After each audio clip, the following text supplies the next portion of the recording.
Welcome to Tabletop Gaming with Juice, and today I want to talk about a little project I'm working on. I'm working on some terrain for one of my games. I'm not done. I've gotten the most difficult part done, though, I feel, and I want to share it with you. So I'm going to show you well, first I'm going to explain to you my game. This is the game of 5th edition that I run for my family in my homebrew world. Many of you know I run 2 at-home games. This one's for my family. So I travel a little bit for this game. We switch where we play at. And I wanted to... Okay, so I've been running Hoard of the Dragon Queen for D&D Encounters, and my wife, last session in the Friends game, I threw a wyvern at my players, and my wife loved it. And she's like, we should get more dragons. We should play more, more with dragons, yada, yada, yada. So I decided I'm going to fuse Hoard of the Dragon Queen and Rise of Tiamat with my family game, and I can tweak what I've already been doing in that game to benefit this and to pull this off. So I'm going to do that. It's going to be a lot of work to adjust the module for that. I don't have the books. I just have the D&D Encounters thing, and I have friends that have the books, and so I've been able to ask questions here and there. But anyways, with that said, the players last session had fought a necromancer, and once they fought this necromancer, they'd beaten a bunch of zombies. The necromancer fled out a escape route he had. And so the players in the next session are going to head back to town. And I feel like that's where I can start something similar to the start of Hoard of the Dragon Queen. So the attack on the town can take place here. It won't be as dramatic or anything like that, but I can do something like that. So anyways, for my Temple of Tiamat, I found this photo that I was going to put on the floor of the temple. And this was my idea for doing the temple was inspired by a guy named, I think, Dwayne in the DM's Craft Facebook group. He had shown a Temple of Tiamat he had done, and it looked amazing. So I'm going to do a smaller one, but I was looking for something online, and this is what I found as my template. So I printed this out in color. The artist is Racine, I guess. I don't know. So, I mean, I doubt you'll ever see this, but if you see this, Racine, thank you for doing that. So anyways, I printed that out, and then I did this. This is my template. I outlined each dragon, and so the idea is that this is what I'm going to use this is what I use to trace out my patterns so that I can cut them out of cardboard. So it's just a piece of paper, regular paper, and then I outlined the features, for instance, the black dragon right there.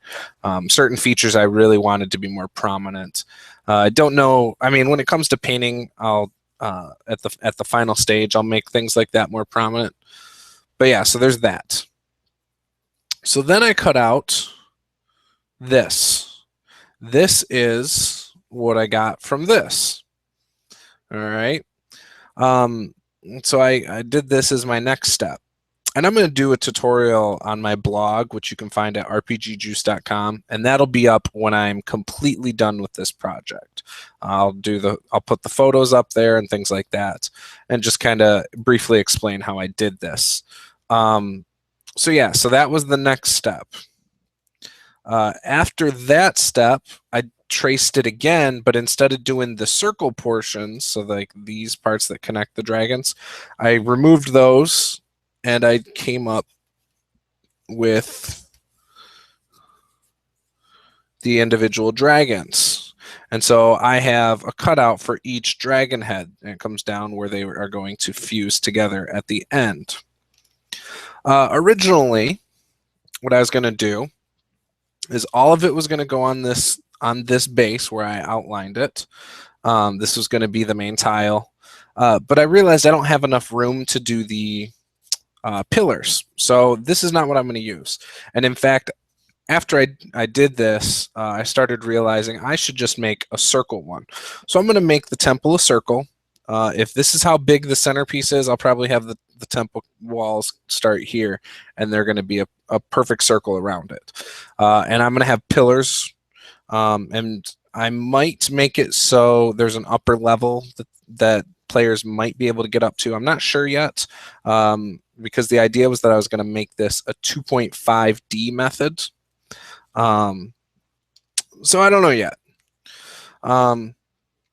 But just so you guys get the idea. So the next step was going to be that these individual heads were going to be glued on top of this.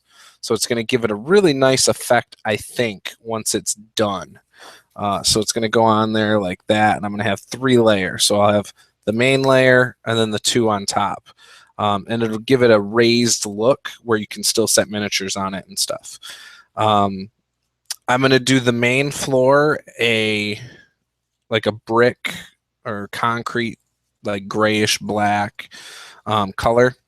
And then on top of that, I'm going to, with the gold, the ring, I'm going to make that, I think, in gold.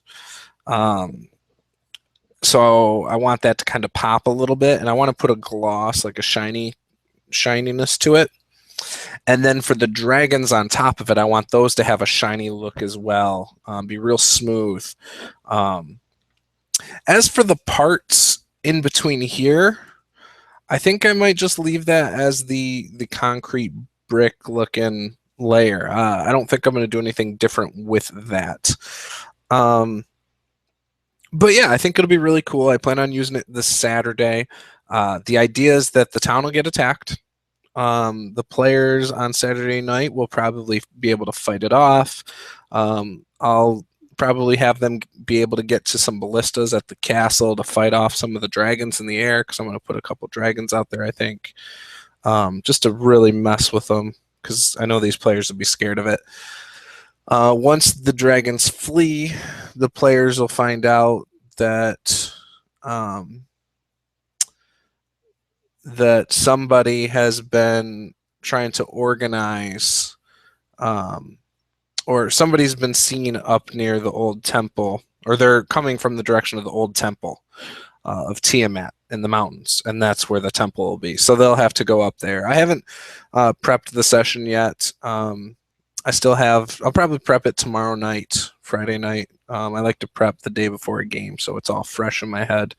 Problem is that usually leads to me prepping the same day of a game, because I don't usually finish, unfortunately.